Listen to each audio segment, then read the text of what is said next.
The air crackled with anticipation. Oakwood Mall buzzed, a hive of eager shoppers. Black Friday, a night for deals, discounts, and darkness. The sprawling mall, usually bright and welcoming, felt different tonight. Shadows stretched from towering displays. Eerie silence hung between bursts of excited chatter. Amber gripped Jess's arm, her heart pounding. "Ready for this?" she shouted, her voice barely audible above the din. Jess, eyes sparkling with excitement, nodded eagerly. They plunged into the throng, two best friends ready to conquer the sales. Tonight they were hunters, bargains their prey. Neither noticed the subtle shift in the atmosphere. The air grew colder, a faint hum vibrating beneath the cacophony. The crowd thinned as midnight approached. Amber and Jess, laden with shopping bags, reached the central atrium. A giant clock ticked down, its digital numbers glowing red in the dim light. The hum intensified, a low, throbbing sound that sent shivers down their spines. "Kind of creepy now, isn't it?" Jess whispered, her earlier enthusiasm waning. Amber, forcing a laugh, shrugged it off. "Just excited for the sale. Let's grab some coffee." The cafe, usually bustling, stood deserted. Chairs lay overturned, cups abandoned on tables. A lone barista huddled behind the counter, his face pale and drawn. He avoided their eyes, mumbling something about closing early. Unease settled over them. Something wasn't right. The clock struck 12. A hush fell over the mall. The digital numbers blinked, 12 a.m. flashing ominously. The hum reached a crescendo, then abruptly ceased. Silence, heavy and absolute, descended. The mall held its breath, then a click, and another. Click, click, click. The sound of footsteps, slow and deliberate, echoed through the vast emptiness. Amber and Jess exchanged a nervous glance. They were alone, truly alone. The shoppers, the noise, the excitement, all gone. Just an empty, echoing space and the chilling sound of approaching footsteps. Fear, cold and sharp, pierced through their bravado. They were no longer hunters. They were prey. The lights flickered, plunging the mall into intermittent darkness. Shadows danced, twisting into grotesque shapes. Whispers, faint and chilling, seemed to emanate from the very walls. Jess clutched Amber's arm, her knuckles white. "Let's get out of here," she breathed, her voice trembling. They ran, their footsteps loud in the oppressive silence. Down deserted corridors they fled, past darkened storefronts with mannequins frozen in eerie poses. Their eyes, or was it just the flickering lights, seemed to follow the girls' every move. The whispers grew louder, swirling around them like a malevolent wind. They couldn't make out the words, but the tone was unmistakable. Menace, terror, dread. They rounded a corner, their chests heaving, and stopped dead. Blocking their path, a group of mannequins stood in a semicircle. Their plastic faces, usually blank and emotionless, were contorted into grotesque smiles. Their limbs, stiff and lifeless moments ago, twitched. One raised its arm, its plaster hand reaching out towards them. Terror lent them speed. They spun, racing back the way they came. The whispers followed, urging them on, mocking their fear. The mannequins were no longer content to stand and watch. They were moving, their stiff movements gaining fluidity, their pursuit relentless. The click-click-click of their footsteps echoed the girls' own, a terrifying counterpoint to their desperate flight. A voice, amplified and distorted, boomed through the mall, cutting through their panic. "Attention shoppers, the midnight sale is about to begin. Please proceed to the main atrium for incredible savings. You won't want to miss this." The announcement ended with a burst of static, followed by a chilling, high-pitched giggle. It was the voice of the mannequins. Proceed to the atrium? Were they insane? That's where the mannequins were hurting them. They had to find another way out. But every exit they reached was blocked. Locked doors, barred windows. The mall, once a shopper's paradise, was now a terrifying labyrinth designed to trap them. And the mannequins were closing in.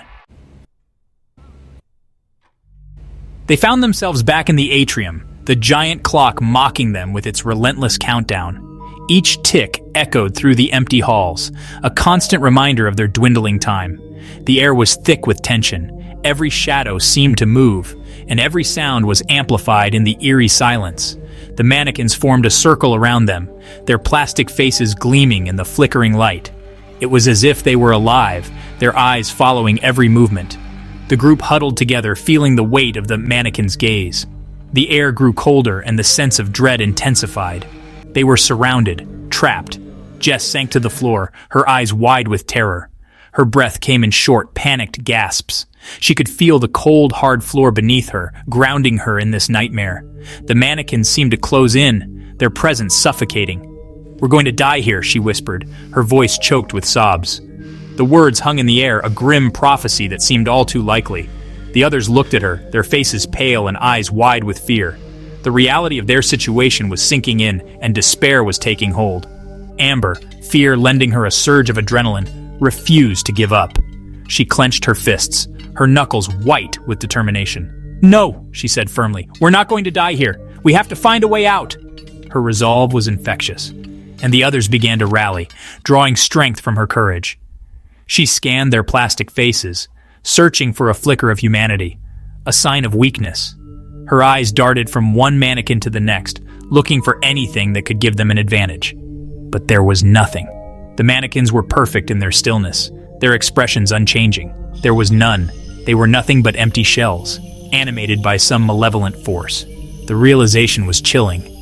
These were not just lifeless figures. They were puppets controlled by something unseen, something evil. The thought sent a shiver down Amber's spine. But what did they want? Why were they doing this? The questions swirled in their minds, adding to the confusion and fear. They needed answers, but there was no one to ask. The mall was a labyrinth of shadows and echoes, offering no clues, only more questions. The answer, when it came, was whispered on the wind, a chilling chorus of voices. "Join us." The words were barely audible, but their meaning was clear. The mannequins wanted them to become part of this nightmare, to lose themselves in the darkness. The realization was terrifying, but it also gave them a new resolve. They would not succumb. They would fight. A display case shattered, providing a brief distraction. The sound echoed through the empty corridors, a sharp contrast to the eerie silence that had settled over the mall. The shards of glass glittered like sinister stars on the floor, a reminder of the chaos that had erupted moments before. Amber grabbed Jess's arm, hauling her to her feet.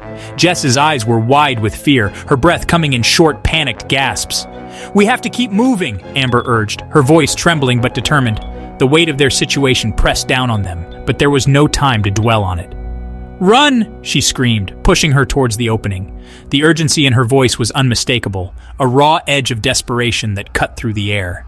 They had to reach the exit, had to escape the nightmare that was closing in around them. They dodged and weaved through the closing circle, the mannequins slow to react. The lifeless figures seemed to come alive, their movements jerky and unnatural. Each step felt like a battle, a struggle to stay ahead of the encroaching danger. They were almost there, just a few more feet. The exit loomed ahead, a beacon of hope in the darkness. Their hearts pounded in unison, driven by the primal instinct to survive. A hand shot out, grasping Jess's ankle. She stumbled, her momentum halted by the cold, unyielding grip. Panic surged through her, a wave of terror that threatened to drown her. She screamed, her fingers scraping against the polished floor as she was dragged back. The sound of her nails against the tile was a haunting reminder of their peril, a desperate plea for freedom. Amber hesitated, her heart torn between escape and loyalty. The seconds stretched into an eternity as she weighed her options, the pull of friendship stronger than the fear that gripped her. She couldn't leave Jess, not like this. The thought of abandoning her friend was unbearable, a betrayal she couldn't live with. Determination flared in her eyes as she made her choice. Turning, she launched herself at the mannequin, her shoulder connecting with its chest. The impact was jarring, but she didn't falter. She had to free Jess, had to give them a fighting chance. It toppled backwards, Jess tumbling free. Relief washed over them, but it was fleeting. The danger was far from over, but it was too late.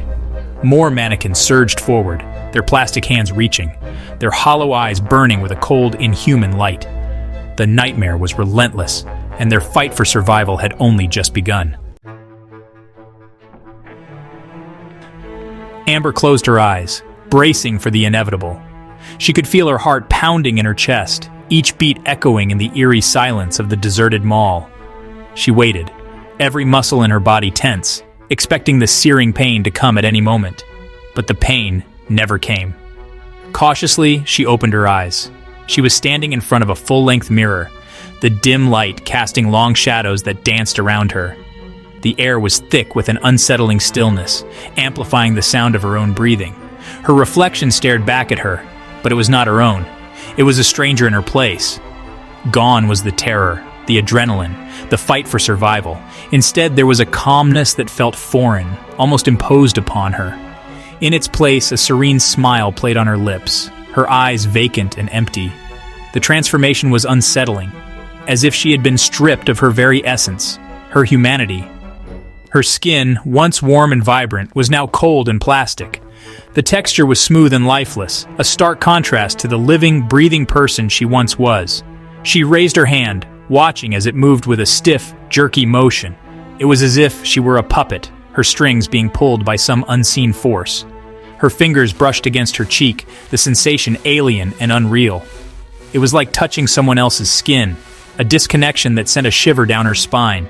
She was one of them now, a mannequin, forever trapped in the Oakwood Mall, her fate sealed in the chilling silence of the midnight sale. The realization hit her like a wave, overwhelming and inescapable. The whispers started again, this time filled with a perverse joy. They seemed to come from everywhere and nowhere, wrapping around her like a cold embrace. "Welcome," they hissed, their voices echoing in the vast emptiness. "Welcome home."